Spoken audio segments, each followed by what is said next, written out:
Adlaw nga Huwebes karon mga kaigsuunan, petsa 1 sa bulan sa Disyembre tuig 2022. Ang pagbasa kinutlo gikan sa Ebanghelyo sumala ni San Mateo kapitulo 7 bersikulo 21 o bersikulo 24 ngadto sa 27. Si Jesus mingon ngadto sa ihang mga tinun-an, dili ang tanan nga magtawag kana kog Ginoo, Ginoo, makasulod sa gingharian sa langit, kundili kadto lamang nagtuman sa kabubuton sa akong amahan nga atua sa langit. Busa ang tanan nga nakadungog sa akong gisulti og nagtuman niini, may sama sa usa ka maalamong tawo nga nagtukod sa ihang balay diha sa bato. Sa dihang mibundak ang ulan ug mibaha ang mga suba ug ang hangin mihapak ug mikusukuso ni adtong balaya. Wala kini matumba kay natukod man diha sa bato. Aparang tanan nga nakadungog sa akong gisulti ug dili motuman niini, may sama sa usa ka tawong buang-buang nga nagtukod sa iyang balay diha sa balas.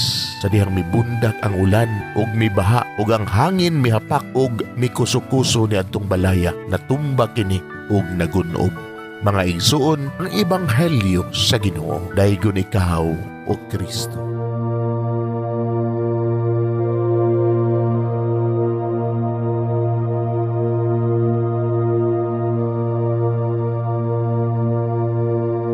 Pagampo sa dili pa magsugod sa trabaho. Magampo kita sa ngalan samahan sa Anak ug sa Espiritu Santo. Amen. Langit no namong Amahan, sa among pagsulod nining trabahoan, among gidala ang imong presensya uban kanamo. Among gipamulong ang imong kalinaw, imong grasya, imong kaluoy, ug ang imong perpektong hanay sa among mga trabaho. Among gipadayag ang imong gahom labaw sa tanan diha sa mga butang nga among mahimo, masulti, mahuna-unaan ug mahukman sulod nining adlaw. Ginoo, nagapasalamat kami sa gasa sa kinabuhi niining bagong adlaw, niining kahigayunan nga kami nakasulod sa trabaho ug mamahimong parte niining nga grupo. Salamat sa mga gasa nga imong gitugyan kanamo. Hamong gamiton kini diha sa pagimaya kanimo. Hatagi kami sa kusog ug kadasig sa pagbuhat sa among mga trabaho.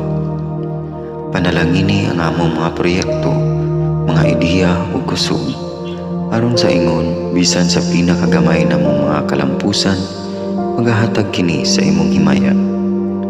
Ubani kami Ginoo sa among pagtrabaho nining adlaw. Puna kini nga lugar sa inspirasyon ug kusog. Tabangi kami nga magtrabaho isip usa ka grupo nga mapakita sa usag-usa ang kamaayo. Himuha kami nga maayo nga makabot namo ang mga butang nga kinahanglan namong buhaton.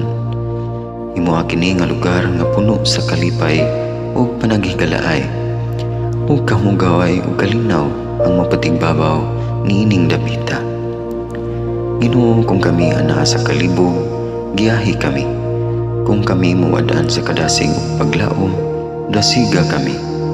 Himuha nga ang trabaho nga among gihimo ug ang paagi sa among paghimo niini makahatag unta kini ug hugot nga pagtuo, kalipay ug pahiyom sa tanan nga among mahimamat karong adlaw. Panalangini ang among mga pamilya, among Pinoy-anan, among nasod. Himuha nga magmatidud-anon kami sa pagtagad ug pag-amuma sa kalikupan ug sa tanang may kinabuhi diha sa pagbuhat kanamo sa pagkabot sa imong pangandoy alang sa hustisya ug kagawasan. O Ginoo, sa among pagbiya nining lugara, tagay kami sa imong panalangin ug kaluoy sa among pagbiyahe. Panalangini ang among mga pamilya ug Pinoy-anan nga anaon ta sa maayong kahimtang sama sa among pagbiya kanila. Ginoo, salamat sa tanang butang nga imong nabuhat, sa tanang butang nga imong gibuhat ug sa tanang butang nga imong buhaton pa. Sa ngalan ni Jesus, among giampo diha sa tumang pagigugma ug pagpasalamat. Amen. Sa ngalan samahan sa Anak ug sa Espiritu Santo. Amen.